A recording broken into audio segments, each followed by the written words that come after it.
Hello everyone, welcome back to my YouTube channel and Facebook page education hub BD. আজকের ভিডিওতে আমরা জানবো যে পে স্কেল সংক্রান্ত সর্বশেষ আমাদের কাছে কি আপডেট রয়েছে।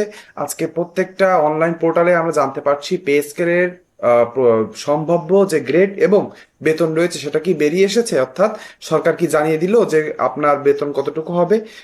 তাহলে সেই সকল আপডেট জানতে এই ভিডিওটি না টেনে একদম শেষ পর্যন্ত দেখবেন। প্রথমে আমরা জেনে নিব যে এই নিউজে কি বলা হয়েছে। পে স্কেল সম্পর্কিত অর্থ মন্ত্রণালয় সূত্রে আমরা কি কি জানতে পেরেছি, পে স্কেলের সম্ভাব্য গ্রেড কতটুকু হতে যাচ্ছে, সম্ভাব্য বেতন কতটুকু হতে যাচ্ছে, তার সকল খুঁটিনাটি বিষয়। দেরি করব না, ভিডিওর দ্বিতীয় অংশে থাকবে আপনাদের জন্য কিছু কথা যেটা আপনারা না শুনে যাবেন না।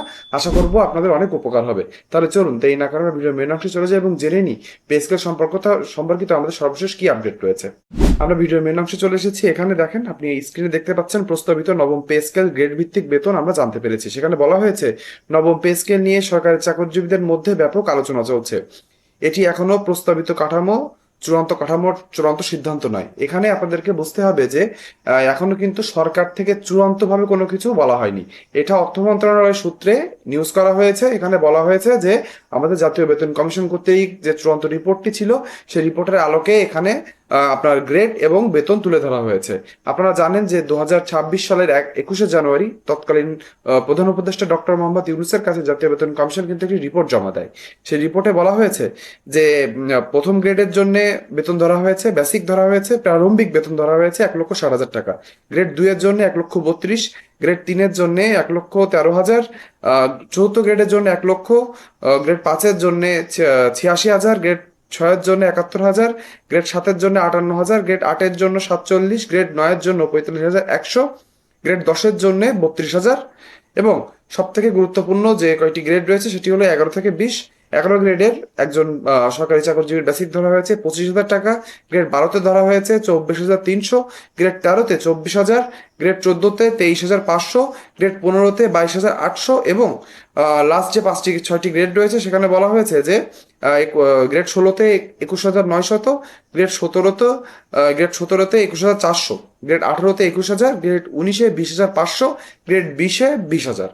অর্থাৎ এইভাবে 20টি গ্রেড কিন্তু রাখা হয়েছে অর্থ মন্ত্রণালয় সূত্রে যেটা জানা গিয়েছে।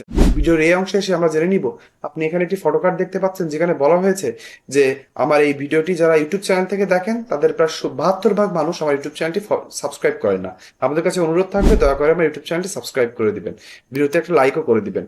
অন্যদিকে যারা আমার এই ভিডিওটি ফেসবুক পেজ বা ফেসবুক গ্রুপ থেকে দেখছেন তারা অবশ্যই আমার ফেসবুক পেজটাকে ফলো করা না থাকলে ফলো করে দিবেন, কেননা ফেসবুক পেজটি ফলো করে রাখলে আমার পেজকে সম্পর্কিত যখনই কোনো নিউজ দিব সেটি সবার আগে আপনার কাছে চলে যাবে।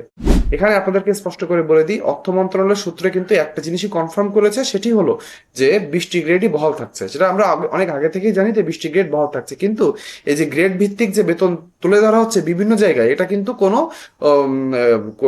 কোনো এক্সাক্ট সূত্র থেকে বলা হচ্ছে না। এটা সূত্র তুলে ধরা হচ্ছে জাতীয় বেতন কমিশন কর্তৃক যে চূড়ান্ত রিপোর্ট ছিল সেই সূত্র।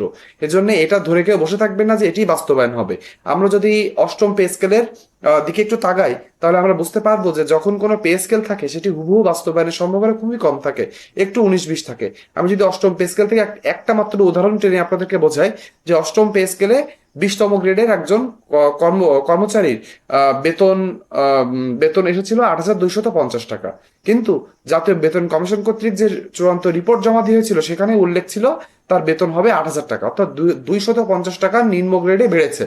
ঠিক তেমন ভাবেই হচ্ছে অষ্টম পে স্কেলে আমরা জানি যে গ্রেড 1-এর কর্মকর্তা পান 78,000 টাকা।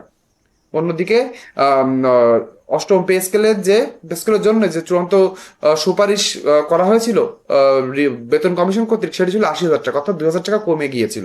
এভাবে কম বেশি করে কিন্তু বাস্তবায়ন হয়, হুবহু বাস্তবায়নের সংখ্যা খুবই কম দেখা যায়। সেজন্য আমরা মনে করি অল্প একটু 19-20 হবে, কিন্তু নিচের দিকের গ্রেডের কর্মচারীদের বেতন যেন কোনোভাবে কম দেয়া না হয় 20,000 টাকার নিচের, এটা আমরা সরকারের কাছে আহ্বান করতে পারি।